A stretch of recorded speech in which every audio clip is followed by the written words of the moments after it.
हरे कृष्णा। आप सभी भक्तों का फिर एक बार स्वागत। यहाँ पे नारद मुनि और ध्रुव महाराज का जो संवाद चल रहा है। ध्रुव महाराज, हमें पता है कि वन में गए हैं। माता सुनीति ने उनको बताया कि आपको भगवान की उपासना करनी चाहिए, भगवान के शरण में जाना चाहिए। नारद मुनि परीक्षा लेते हैं ध्रुव की, और अलग अलग कारण दे के बताते हैं, आप छोटे बच्चे हो, बड़े हो जाओ तब जाके ऐसी उपासना भक्ति करने में लगना, ये आपकी उम्र नहीं है। लेकिन दृढ़ता देख के, ध्रुव महाराज की दृढ़ता देख के प्रसन्न हो जाते हैं नारद मुनि। और नारद मुनि जब प्रसन्न हो जाते हैं तो अपनी अनुकंपा, जो पिछले श्लोकों में आपने पढ़ा है, कि ध्रुव महाराज के शब्दों को सुनकर महापुरुष नारद मुनि उन पर अत्यधिक दयालु हो गए और अपनी अहेतु की कृपा दिखाने के उद्देश्य से उन्हें निम्नलिखित विशिष्ट उपदेश दिया। तो गुरु जब उपदेश हमें देते हैं, तब एक शिष्य की अगर हम कहें, एक पात्रता, एक क्वालिफिकेशन, कि शिष्य कितना सरेंडर है, शिष्य कितना भक्ति में तीव्रता से भक्ति के विधि विधानों का पालन कर रहा है, उस हिसाब से उसके अनुसंग हमें अ, गुरु की गुरु का आदेश मिलता है। उसके साथ साथ उनकी उनकी अहेतु की कृपा, उनकी कृपा प्राप्त होती है। तो कृपा प्राप्त करने के लिए हमें शरणागत होना पड़ेगा। और यहाँ पे जो नारद मुनि बता रहे हैं कि एक शुद्ध भक्त, एक गुरु, एक कैसे अन्यों को भगवान की सेवा में लगाता है, सिर्फ भगवान की सेवा में, चाहे भले ही वो अ, हम कहें कि अज्ञानी हो कोई व्यक्ति, और वास्तविक हित उसको नहीं पता, परम हित हमारा क्या है हमें नहीं पता, भौतिक सुख की कामना से हम जी रहे हैं। लेकिन शुद्ध भक्त जो गुरु होता है, वो भगवान की ही सेवा करने का उपदेश देता है, ना कि देवी देवताओं की उपासना करने का। ये सबसे प्राथमिक लक्षण है एक गुरु का, शुद्ध भक्त का, कि अन्य देवताओं की शरण नहीं, केवल और केवल पूर्ण पुरुषोत्तम भगवान की। और ये श्रीमद् भागवतम में एक बहुत सुंदर श्लोक आता है, दूसरे स्कंद में तीसरे अध्याय का 10वां नंबर का श्लोक है। अकाम सर्व कामो वा मोक्ष कामो उदार भी तीव्रेण भक्ति योगेन व्रजेत पुरुषम परम। व्रजेत पुरुषम परम, भागवतम का तो यही निर्णय है। चाहे आप अकाम है या सर्व काम है या मोक्ष काम की इच्छा रखते हैं, लेकिन आपको केवल केवल ब्रजेत पुरुषम परम, परम पुरुष कौन है? भगवान श्री कृष्ण। उनकी ही तीव्रेण भक्ति योगे न, भक्ति में ही लगना पड़ेगा। किसकी भक्ति में? पुरुष, परम पुरुष भगवान की, भगवान श्री कृष्ण। जो जो ऑथोराइज संप्रदाय, जो अधिकृत संप्रदाय है, उसमें हम देखते हैं कि भगवान के अनन्य शरण में बहुत जोर है। कि जो ऑथोराइज संप्रदाय, जैसे हम 4 संप्रदाय जानते हैं, उन 4 संप्रदायों की बात कर रहे हैं, जिसमें हमें भगवान की शरण में ही जाने के लिए कहा गया है। ऐसे तथाकथित बहुत सारे ऐसे संसार में बहुत सारे ऐसे है संस्थाएं जो भगवान श्री कृष्ण का के शरण जाने के लिए किसी को भी प्रेरणा नहीं देती। तो ये सुंदर श्लोक आ रहा है जिसमें हाँ, कि ये सर्व काम, काम, अकाम या मोक्ष काम, ये कोई भी हो हमारे हृदय में, भगवान से ही, हमें भगवान के ही शरण जाना चाहिए। किंतु फिर भी यहाँ पे कोई कोई गलत धारणा से, कई गलत इच्छाओं से एक व्यक्ति अ, मंदिर में जाता है अलग अलग देवी देवताओं की कहने के बाद भी, लेकिन जो एक शुद्ध वैष्णव होता है वो गलत धारणा से देवी देवताओं के मंदिर में नहीं जाता। वो जाता है मंदिर में, ले वो भली बात जानता है कि देवतागण जो भी मुझे वर देने वाले हैं, जो भी देवता मुझे दे पाते हैं, जैसे अभी वर्षा हो रही है तो इंद्रदेव की हम पर अनुकंपा है, करेक्ट, लेकिन ये दे कहां से है? जैसे हम कहें कि यहाँ एक ट्यूबलाइट है, तो ट्यूबलाइट अपने आप में प्रकाशमान नहीं है, उसको एक पावर सोर्स चाहिए जिसको हम इलेक्ट्रिसिटी कहते हैं, वो कहीं से आ रही है। तो जहां से इलेक्ट्रिसिटी बन के हमारे पास पहुंच रही है उसकी विशेष विशेष महत्व है। नहीं तो ये ट्यूबलाइट का क्या महत्व? जीरो। अगर इलेक्ट्रिसिटी ना हो तो इलेक्ट्रॉनिक अप्लायंसेस बनाने वाली जो कंपनियां हैं उनका उनका सेल्स तो पूरा जीरो हो जाएगा, उनका कोई वैल्यू नहीं रहेगा, मार्केट खत्म हो जाएगी।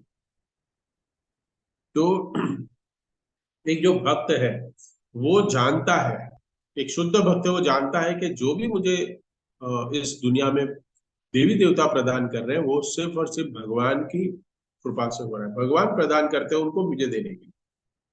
और शुद्ध वैष्णव ये भी जानता है कि भगवान की इच्छा है कि मैं भगवान की सेवा अ, भौतिक चीजों मांगने के लिए नहीं करना है, केवल भगवान की प्रसन्नता के लिए करूं। और अगर मुझे कुछ मांगना भी है, मैं कोई कृष्ण भक्त नहीं भी है, कोई मिश्रित भक्त है, उसमें भौतिक इच्छा भी है, भगवान अ, भगवान चाहते हैं कि फिर भी भगवान से ही मांगे, फिर भी डायरेक्टली मिश्रित भक्त है फिर भी देवी देवताओं से नहीं मांग रहे।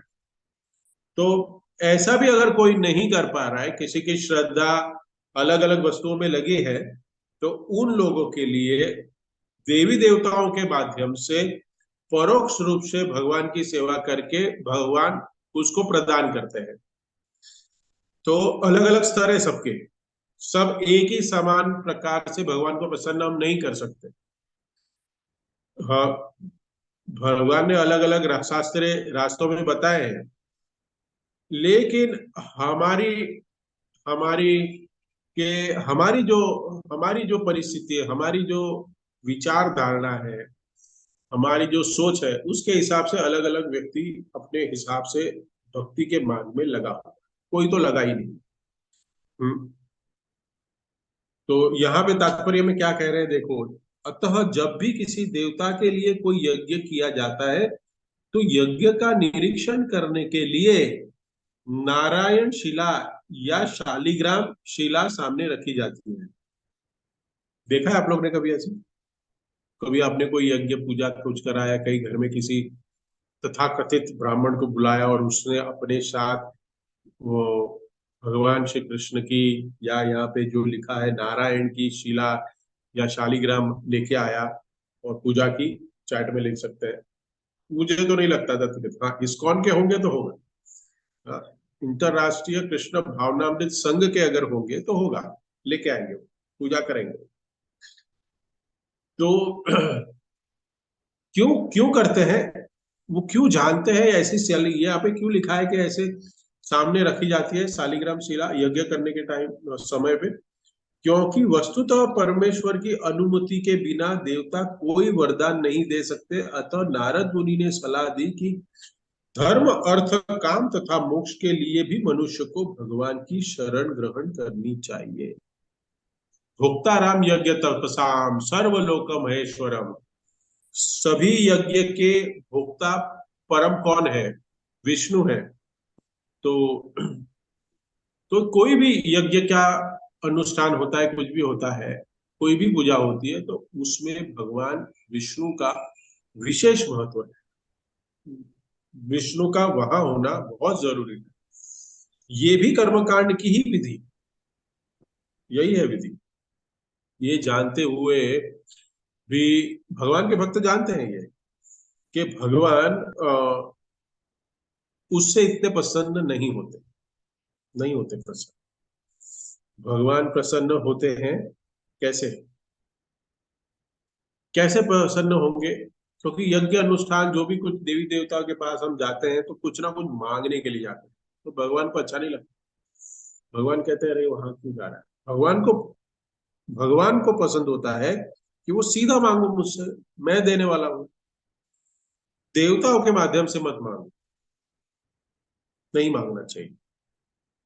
अगर कोई पिता उसके बच्चे को कुछ चाहिए, तो अगर वो जाके किसी पड़ोसी से मांगे तो अच्छा नहीं लगेगा। लेकिन भगवान अ, भगवान प्रसन्न अलग अलग तरीके से किए जा सकते हैं, लेकिन भगवान उनसे भी प्रसन्न होते हैं जो कोई भी इच्छा, भौतिक इच्छा के बिना प्रेम, भगवान से प्रेम का आदान प्रदान करते हैं। प्रेम के आदान प्रदान से उसके ऊपर भगवान है ना विशेष प्रसन्नता बताते हैं। स्वाभाविक स्थिति है हर एक जीव की कि वो कोई अलग अलग इच्छाओं के अनुरूप अलग अलग भगवान की शरण में जाता है और इच्छाओं को पूर्ति करता है। क्योंकि यहाँ पे जो आ रहा है कि धर्म अर्थ काम मोक्ष, यही सब कुछ है। आज संसार में सब कुछ यही है। थोड़ा सा धर्म कर लो, हाँ, अर्थ बहुत ज्यादा, हाँ, काम के पीछे तो सब कुछ है। और फिर हमें कोई कहे कि अभी आपको क्या चाहिए, तो कहे मोक्ष मिलना चाहिए, मुक्ति मिलनी चाहिए, तो पूरा संसार इस पे ही फंसा हुआ है। तो अगर ये भी अगर चाहिए किसी को, तो यहाँ पे नारद मुनि बता रहे हैं ध्रुव महाराज को कि आपको तो भगवान की ही शरण में जाना चाहिए अगर वो भी इच्छा है। क्योंकि यहाँ पे ध्रुव महाराज की भक्ति थोड़ी मिश्रित है, प्रहलाद जैसे नहीं है, हनुमान जैसी नहीं है। यहाँ पे मिश्रित है क्योंकि कोई इच्छा है प्राप्त करने की। तो हम में और ध्रुव में कोई अंतर नहीं है। इसके लिए थोड़ा ये जो कथा है ये, और जब हम आगे देखेंगे कि कैसे भगवान की भक्ति करने के बाद वो कैसे, हाँ, अन्य अभिलाषित शून्य हो गया ध्रुव, कोई अभिलाषा नहीं, फिर भी प्राप्त हुआ। जो भी प्राप्त करने की इच्छा थी वो भगवान प्रदान कर रहे हैं, वो आगे के श्लोकों में हम सुनेंगे। तो भौतिक इच्छाओं को अगर व्यक्ति कोई हटा नहीं पा रहा है हृदय से, तो भगवान की शरण में जाता है, तो भगवान कैसे रिएक्ट करते हैं। और परोक्ष रूप में कोई भगवान के पास जाता है, देवी देवताओं की उपासना करता है, तो कैसे भगवान रिएक्शन के रिस्पॉन्ड करते हैं। और जब कोई अ, अकाम होके भगवान की शरण में जाता है, तो कैसे भगवान रिस्पॉन्ड करते हैं, ये तीनों में अंतर है। तो देवी देवताओं के पास भौतिक चीजों की कामना जब करते हैं कोई जाता है, तो वो मूर्ख है। तो भगवान श्री कृष्ण कह रहे हैं सीधे मुझसे मांगो, तो वो मूर्ख है। कौन जो जा रहा है वो मूर्ख है, क्योंकि भगवान कह रहे हैं सीधा मुझसे मांगो। हाँ, भगवान कह रहे हैं सर्व धर्मान परित्यज्य मामेकम शरणम व्रज। हाँ, तो ये पहले समझने की बात है कि भगवान श्री कृष्ण, अगर हम मूर्ख नहीं बनना चाहते, तो सबसे पहले देवी देवताओं के शरण में जो भी व्यक्ति है, जो भी इच्छा है, जो भी मुक्ति की इच्छा है, जो भी है, सबसे पहला सिद्धांत है केवल कृष्ण और कोई देवी देवता नहीं। देवी देवताओं का सम्मान करेंगे, अनादर नहीं करेंगे, देवी देवताओं का सम्मान। लेकिन हमारा जो नित्य संबंध स्थापित जो करना है, वो तो सिर्फ भगवान के साथ करना है, सिर्फ भगवान के साथ। देवी देवताओं के जब देवी देवता के पास कुछ मांगते हैं, तो देवी देवताओं के साथ हमारा संबंध स्थापित होता है। तो उसके बाद एक बार जब देवी देवताओं के साथ संबंध स्थापित हो गया, तो भगवान के साथ संबंध स्थापित करने में दिक्कत है, घनिष्ठ संबंध बनेगा ही नहीं। भगवान के का हमें प्रेम प्राप्त करना है। तो ये जो प्रेम प्राप्त करने के बारे में जो विघ्न है, जब कोई भगवान की शरण छोड़ के अन्य लोगों के पास जाता है उसकी भौतिक इच्छाओं प्राप्त करने के लिए, तो यहाँ पे एक तो यहाँ पे भेद हो जाता है। जैसे यहाँ पर प्रभुपाद भी लिख रहे हैं कि बुद्धिमान व्यक्ति, हाँ, बहुत बार प्रभुपाद बहुत अपने तात्पर्यों में फूल बताते थे लोगों को, कि आप बुद्धिमान नहीं हो, आप फूल हो, आप मूर्ख हो।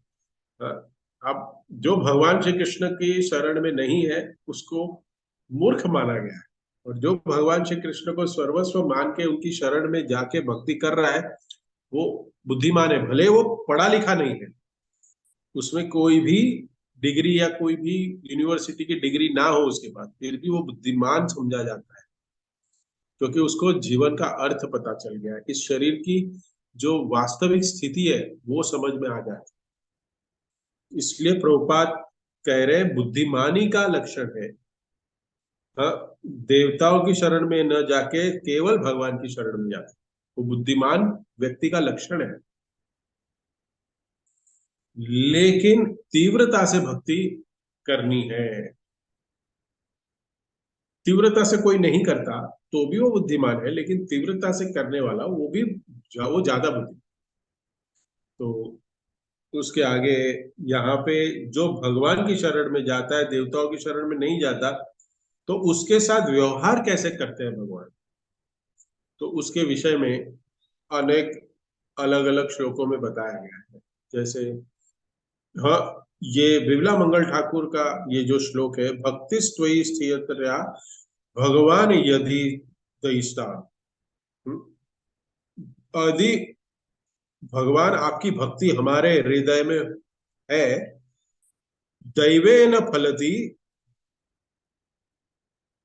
दैवेन नः फलति दिव्य किशोर मूर्ति की, मुक्ति स्वयं मुकुलितांजलि सेवते स्नाम, धर्मार्थ काम गतय समय प्रतीक्षा। ये बिमला मंगल ठाकुर के द्वारा ये रचित व्यतीत श्लोक है, बहुत सुंदर श्लोक है। इसके ऊपर तो बहुत बड़ी व्याख्या हो सकती है, बहुत महान भक्त हो गए बिमला मंगल ठाकुर, ये उन्होंने श्लोक रचित किया है। कहा कि इसका अर्थ क्या है, भक्ति स्त्वयि स्थिरतया भगवन यदि स्यात्, यदि आपके प्रति भक्ति हो किसी की, भगवान के प्रति, तो दैवेन, दैवेन अपने आप से, न फलती दिव्य किशोर मूर्ति की, अपने आप की जो दिव्य किशोर मूर्ति है वो हमारे आंखों के सामने आ जाती है, उसका साक्षात्कार करते हैं, आपका दर्शन कर पाते हैं अगर आपकी भक्ति करते हैं तो। हाँ, स्थिर भक्ति, लेकिन यहाँ पे स्थिरतया, स्थिरतया मतलब स्थिर गंभीर भक्त की बात कर रहे हैं यहाँ पे। तो जब कोई गंभीरता से भक्ति करता है तो उसके सामने भगवान आपका किशोर मूर्ति, किशोर मूर्ति की वहां बात हो रही है, जो भगवान श्री कृष्ण है, या नारायण विष्णु और किसी की चर्चा नहीं हो रही है। तो बिमला मंगल ठाकुर ने दिव्य किशोर मूर्ति, जो वृंदावन में द्विभुज रूप में बांसुरी बजा के त्रिभंग रूप में खड़े होते हैं, ग्वालों के साथ, गायों के साथ, अलग अलग पशु पक्षियों के साथ, और बांसुरी बजाते हैं त्रिभंग स्वरूप में, दिव्य किशोर मूर्ति आपके सामने आ जाती है। और उसके बाद जो कहते हैं कि मुक्ति स्वयं मुकुलितांजलि सेवते समान, जब तक मुक्ति का प्रश्न है, मुक्ति, जन्म मृत्यु के चक्कर से छुटकारा प्राप्त करना, मुक्ति जिसको कहते हैं, तो मुक्ति का जो प्रश्न है, मुक्ति स्वयं, मुक्ति स्वयं मुकुलितांजलि ही, वो हाथ जोड़े हुए सेवते समान, हमारी सेवा करने के लिए, ऐसे भक्त की सेवा करने के लिए तत्पर होते हैं। वो रुका है आपको मुक्ति, वो जो मुक्ति की जो अधिष्ठाता देवी है वो रुकी है कि इसको मैं मुक्ति देना चाहती हूँ। क्यों? क्योंकि ये भगवान की सेवा कर रहा है, स्थिरता से गंभीरता से भगवान श्री कृष्ण की सेवा में लगा हुआ है। हाँ, वो मुक्ति खड़ी है चौखट पे। हम्म मुक्ति सेवा करने के लिए तैयार है भक्त की, बताइए। जो भक्ति करता है, भगवान से स्नेह प्राप्त कर दिए है, उसकी तो मुक्ति सेवा करने के लिए खड़ी है, ईगरली वेटिंग फॉर। और धर्म अर्थ काम कतय, जो धर्म अर्थ काम का जो प्रश्न है, गतय समय प्रतीक्षा, वो तो प्रतीक्षा करते हैं, धर्म अर्थ काम मोक्ष ये प्रतीक्षा करते हैं कि कब मुझे इनकी सेवा मिलेगी। धर्म अर्थ काम मोक्ष ये खड़े हुए हैं कि मुझे कब इनकी सेवा मिलेगी। देखो कितना सुंदर श्लोक। और मुक्ति स्वयं मुकुलिन तन जल ही, ये जो मुक्ति की अधिष्ठा देवी है वो खड़ी है कि कब मुझे, आपसे प्रयास कर रही हो, याचना कर रही है कि मैं आपको प्रदान होना चाहती हूँ, मैं आपको मुक्ति देना चाहती हूँ, लेकिन भक्त उसके पीछे नहीं है, नहीं लगा है। भगवान तो भक्त के भक्त जो है, अन्य भक्त है, वो भगवान की भक्ति में लगा है। सो ये बहुत सुंदर श्लोक है जो बीला मंगल ठाकुर द्वारा रचित है, उसमें बहुत तथ्यों का सिंचन हो रहा है। तो आचार्य उदाहरण देते हैं कि अगर राजा कहीं जाता है तो रानियां, अनुचर, मंत्री, प्रजा, हाँ, रथ, सब सब सब जाता है। जहां राजा है वहां प्रजा और अपनी परिवार पूरा सब कुछ है। उसी प्रकार जो भगवान को शरणागत होता है, स्वाभाविक रूप से धर्म अर्थ काम मोक्ष अनुसंगिक फल के रूप में, बाई प्रोडक्ट के रूप में उसके पीछे पीछे आते हैं, बिना प्रयास के आते हैं। यहाँ पे बता रहे हैं, श्रील प्रभुपाद के जीवन से हम देख सकते हैं कि श्रील प्रभुपाद अमेरिका गए 40 रुपए के लेके। कोई कहे नहीं प्रभु जी 1965 में 40 रुपए की बहुत वैल्यू थी। किसको लगता है 40 रुपए की बहुत वैल्यू थी? चैट में लिख के बताए। 40 रुपए की बहुत वैल्यू थी, है ना? 40 रुपए बहुत थे। टिकट दे दिया था, सब कुछ था, 40 रुपए दे दिए। लेकिन आपको मैं बताऊं, आज $1 की जो कीमत है वो 83 रुपीज, 2024 में। मैं कल रिसर्च कर रहा था तो मैं देख रहा था 1947 में डॉलर और रुपीज दोनों बरोबर थे। 1 रुपया डॉलर, 1 रुपया ये हमारा 1 रुपया, तो दोनों सेम थे। लेकिन 1965 आते आते वो $1 4.76 रुपीज, 4.76 पैसा, 4 रुपीज 76 पैसा हो गया। तो अगर हम 40 रुपए को कैलकुलेट करें तो जो प्रभुपाद अमेरिका में गए तभी उनके पास $9, अप्रोक्सीमेट सिर्फ $9 लेके गए थे। और अगर आप अभी कहीं जर्नी करने जाते हो, अगर आप $9 मतलब अप्रोक्सीमेट आप समझ लीजिए 800 रुपये, अप्रोक्सीमेट 800 रुपीज होंगे। 800 रुपीज तो हमारे आज के जमाने में मुंबई में घूमने के लिए भी इससे ज्यादा पैसे अब जेब में रख रहे हैं। और प्रभुपाद सिर्फ 40 रुपए लेके गए, सिर्फ 40 रुपए। मैं ये इसके लिए मैं बता रहा था क्योंकि किसी ने मुझे बताया था कभी कि 40 रुपए भी तभी बहुत थे, 40 रुपए तभी बहुत थे। नो बाबा, 40 रुपए बहुत नहीं थे। आप $8 में, 8 या 9 अप्रोक्सीमेट अगर कैलकुलेट करें, उसमें आप कितने दिन जी सकते हो? कितने दिन जी सकते हो? आई थिंक एक बार खा सकते हैं बस। हम्म, तो कुछ भी नहीं खरीदा जा सकता, जिया नहीं जा सकता बिना कुछ लिए। भौतिक दृष्टि से पैसा कुछ नहीं था प्रभुपाद के पास। और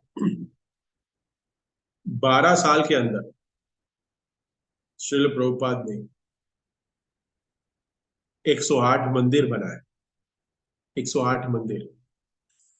और ये मंदिर का हजारों में लाखों में खर्चा था और हजारों शिष्य बनाए, 10,000 शिष्य बनाए। प्रति माह का खर्च भी था, मेंटेनेंस था। हम्म, ये सब कुछ, इतना धन संपत्ति जो भी शिल प्रभुपाद, ये पीछे पीछे आया। प्रभुपाद ने अलग से कोई बिजनेस नहीं किया, केवल कृष्ण भक्ति का प्रचार किया।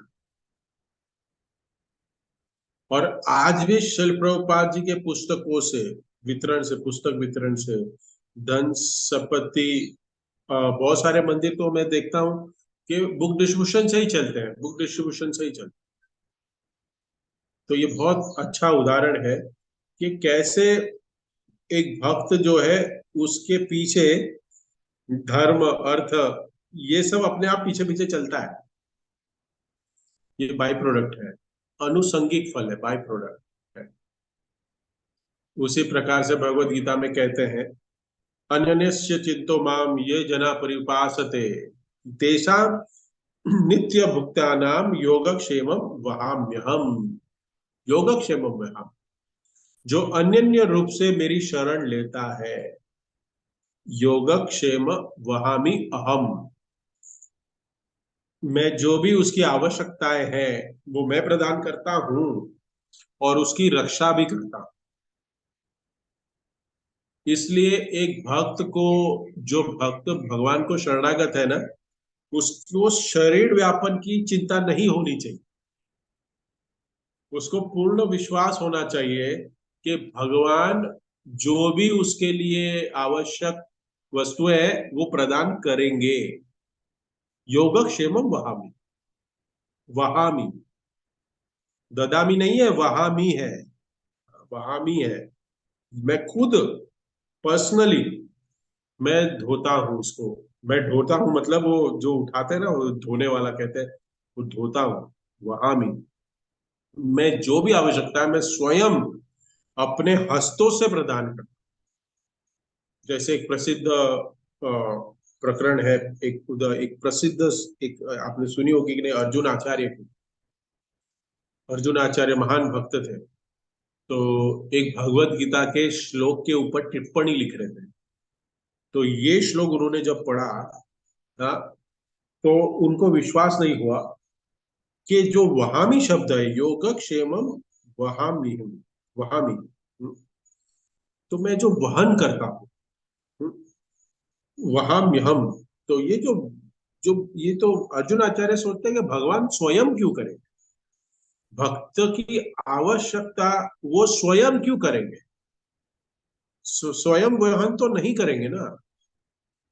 तो उन्होंने उसको, ये शब्द को काट के ददामी कर दिया, ददामी लिख दिया। वहामी के जगह पे ददाम्य हम ऐसे लिख दिया, भगवान के वाक्य को बदली कर दिया। तो वहन जो करना होता है ना, पर्सनली है, पर्सनल, व्यक्तिगत रूप से उठाना। हम्म। और जो वहन है, इसको वहन कहते हैं। ददामी मतलब दे देता हूँ किसी एजेंट के थ्रू, या किसी और अनुचरों के माध्यम से, भक्तों के माध्यम से दे दिया मैं। तो उन्होंने यहाँ काट करके ददामी लिख दिया, और स्नान करने चले गए। और पीछे से, वो तो बहुत गरीब थे, ब्राह्मण थे। ब्राह्मण है ना, जानबूझ के गरीब रहते।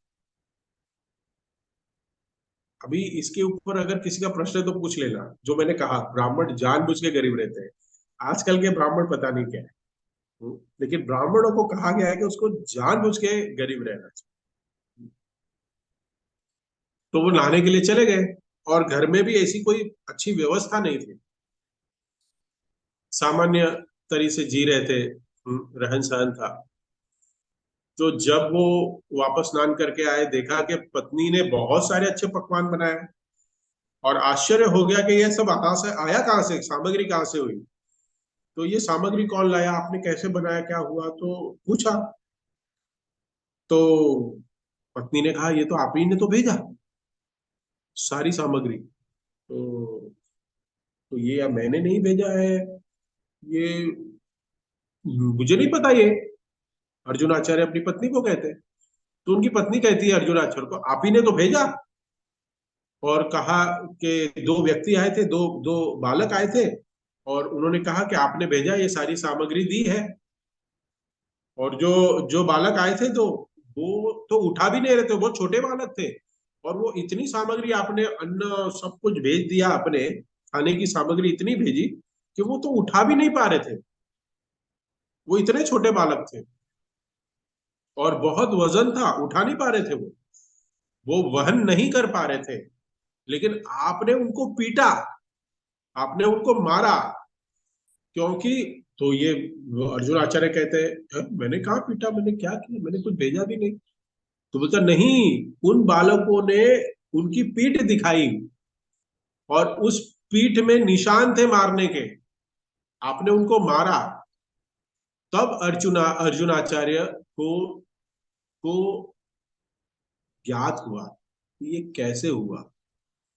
तब उन्होंने कहा कि मैं जब स्नान करने के पहले भगवत गीता के श्लोक का जो वहामी जो शब्द है, उसको मैंने काटा था पेन से।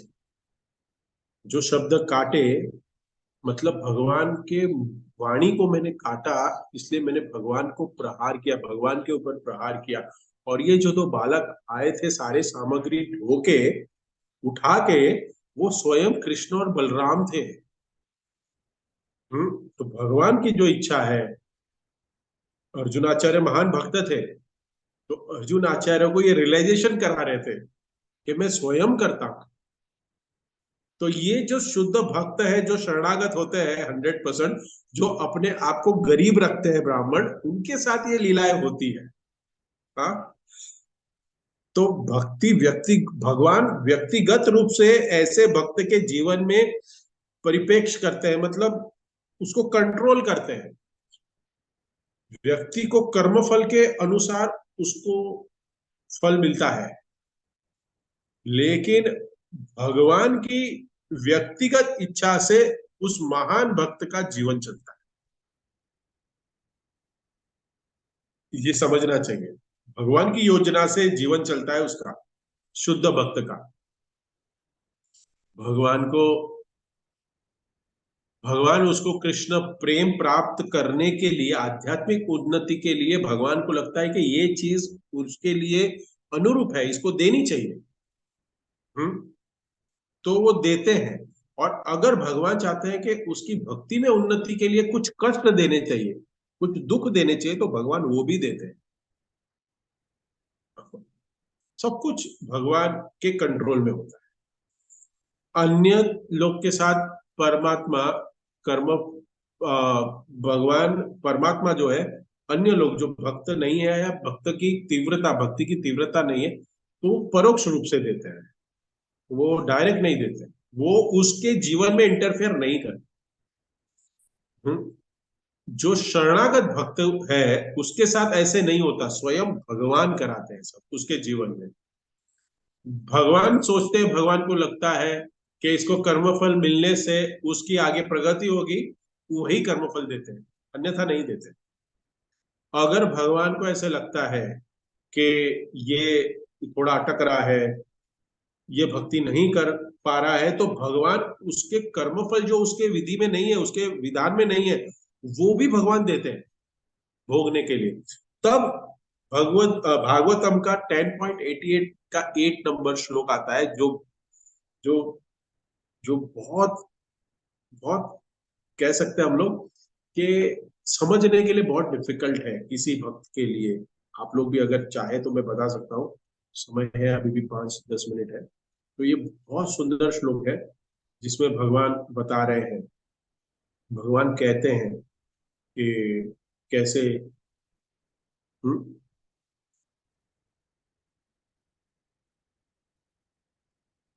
इसमें ये श्लोक का जो है,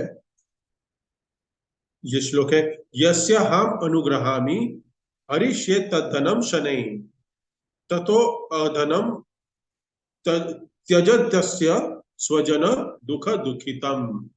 ये 10.88.88 श्लोक है, दुख दुखितम।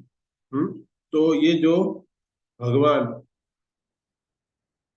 भक्त बहुत अच्छे तरीके से भक्ति कर रहा है, लेकिन कुछ उसको पकड़े हुए हैं, माया में फंसा हुआ है, तो भगवान युक्ति करते हैं, तो उससे सब कुछ छीन लेते हैं।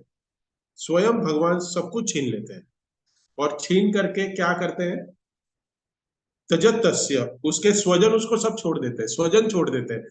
स्वजन कैसे छोड़ देते हैं, क्योंकि उसके पास उसका धन चला गया ना, उसका धन चला गया, तो उसको अभी कौन कौन उसकी पूछेगा, क्योंकि आज दुनिया में तो जिसके पास पैसा है उसी का ही, उसको ही सब नमस्कार करते हैं।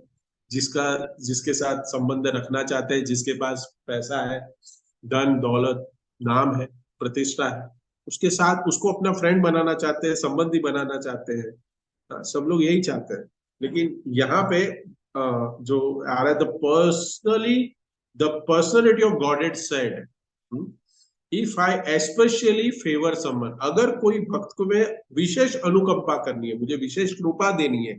देखिए, भगवान की अगर कृपा होगी विशेष तरीका से, स्पेशली फेवर समवन, मुझे अगर किसी के फेवर करना है, मुझे किसी को कृपा देनी है specially, I gradually deprive from his wealth,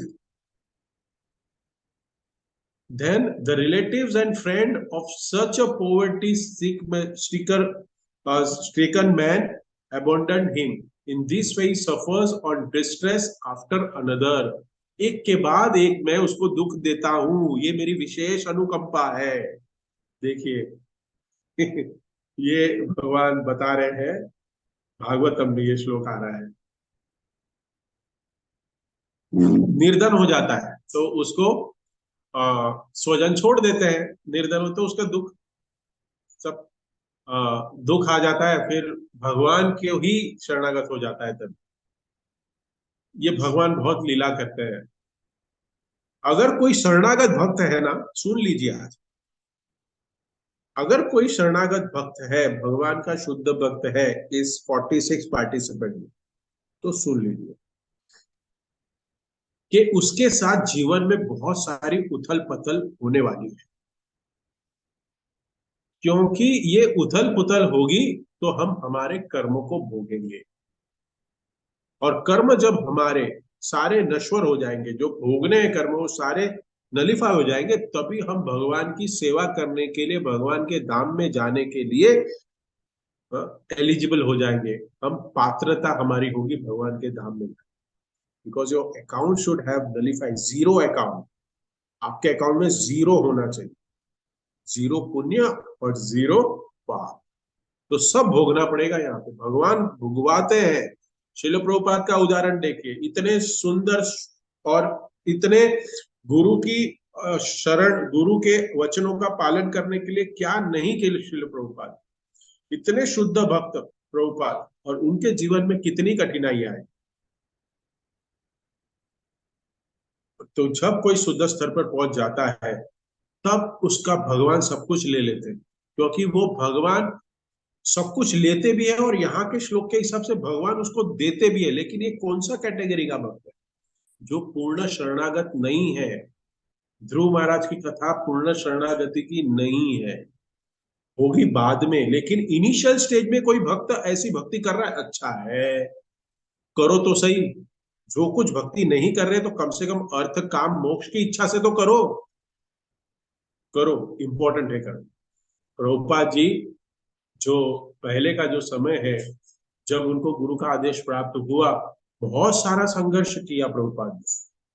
सो भगवान कैसे अपने शुद्ध भक्त के, कैसा शुद्ध भक्त, श्री प्रभुपाद जी जैसा शुद्ध भक्त भगवान की शरण में जब वो जाता है, भक्ति कर रहा है, तो भगवान सारी कैसे इच्छाओं को पूर्ण करते हैं, अपना प्रेम देते हैं। भगवान उसकी इच्छा पूर्ति करते हैं, कैसे? प्रेम देते हैं भगवान उसको। और जो कुछ मिश्रित भक्ति करता है उसको भगवान यहाँ पे के जो बता रहे हैं कि धर्म अर्थ काम मोक्ष्या मोक्ष देते हैं। तो इच्छा हम क्यों करते हैं? हम धन की इच्छा होती है, धनम देही, रूपम देही, रूपवती भार्याम देही, ये सब इच्छा है हमारी। तो ये इच्छाएं का अंतिम प्रयोजन क्या होना चाहिए? सुख, संतुष्टि। तो भगवान स्वयं अपने आप को देते हैं, तो भगवान तो आनंद कंद है, तो उसमें सारी संतुष्टियां आती है भगवान के अंदर। तो भगवान इस तरह से सारी इच्छाओं को पूर्ति करते हैं। ध्रुव महाराज की कथा और हनुमान जी अगर हम देखें उदाहरण, उनमें अंतर है भक्ति में। हनुमान भगवान राम की भक्ति कभी कोई अभिलाषा से नहीं किया, कोई मांग के नहीं की है। वो अधिक श्रेष्ठ भक्त है। जो व्रज गोपियां हैं, वो भगवान की सेवा में दुख प्राप्त हो रहा है, लेकिन फिर भी कर रहे हैं। लेकिन उनसे भी वो कह रहे हैं कि गोपियां देख रही हैं कि भगवान कैसे प्रसन्न हो, वो इंपॉर्टेंट है, मेरा दुख इंपॉर्टेंट नहीं है। हम्म? भगवान ऐसे भक्तों का दास बनने के उत्सुक। भगवान अत्यंत प्रेम करते हैं। इसलिए शिल प्रभुपाद में जो ये भागवतम का मार्ग है, ऐसी शुद्ध भक्ति, ये ध्रुव महाराज का जो ये प्रकरण आ रहा है, ये जो है, अगर हम पूरी भागवतम से भी सीखें तो यही सीखना है कि हमें अन्य देवताओं की शरण में जाना नहीं है, but we have to same respectful for him. We should not ignore them. हमें इग्नोरेंस में नहीं रहना है उनके प्रति। हमें सिर्फ और सिर्फ भगवान श्री कृष्ण के ही शरण में जाना है। और अन्य, अगर अन्य अभिलाषित शून्य, अगर अन्य अभिलाष भी है, शून्य नहीं है, वो विष है, सारी विशेष है हमारे। और जो ये सारी विशेष है वो विष के प्रमाण है, पता है हमें। लेकिन हम भगवान से प्रार्थना करें कि ये सब जो भौतिक इच्छाएं जो है, वो सारी भौतिक इच्छा से हम परे हो जाए और आपकी अनन्य भक्ति में लगे। सिर्फ आपको ही प्रसन्न करने की इच्छा हमारे हृदय में हो, आपको ही। ये जिसे कहते हैं अनन्य शुद्ध भक्ति, अन्य अभिलाषित शून्यम ज्ञान करना विधार्थम अनुकूल्यन भक्त कृष्ण अनुकूलन शीलनम। तो ये जो अकाम सर्व काम हुआ मोक्ष काम उदार भी, ये एक भक्ति है। और अन्य अभिलाषिता शून्य एक भक्ति है, ऊपर की भक्ति है। लेकिन अगर कोई भक्त आरंभ से ही ऐसे कोई अभिलाषा किए बिना भक्ति करे, तो वो जल्द से जल्द जो बैक टू गॉडेड, जो कृष्ण प्रेम है, भगवत धाम जाना और जन्म मृत्यु के जरा व्याधि से निकल जाना, उस स्टेज को जल्दी प्राप्त कर सकता है। तो हमें ऐसी कामनाओं के पीछे नहीं जाना है। यहाँ पे कोई क्या कहेगा, अरे ध्रुव महाराज इतने भक्त, उनके भी तो हृदय में अभिलाषा थी इनिशियल स्टेज, लेकिन उसके बाद वो सारी खत्म हो गई। लेकिन खत्म होने के बाद भी भगवान ने कहा नहीं, मुझे आपको प्रदान करके कलयुग के बद्ध जीव को सिखाना है। इसके लिए आपको लेना ही पड़ेगा, क्योंकि आपने इतनी तपस्या करके मुझे प्रसन्न करने के लिए चेष्टा की है, इतनी तपस्या की है, सो आपको तो ये मिलेगा ही। लेकिन उसके साथ साथ मेरी दर्शन प्राप्त करके आपको भक्ति भी मिल रही। लेकिन भगवान की कृपा से वो ध्रुव महाराज अपने जो उद्देश्य से, जो भगवत भक्ति, भगवत प्रेम प्राप्त करना, उससे वो विचलित नहीं हुए, सब कुछ प्राप्त करने के बाद भी। तो इसी के साथ इस सेशन को यहाँ विराम देते हैं। 9 बज गए।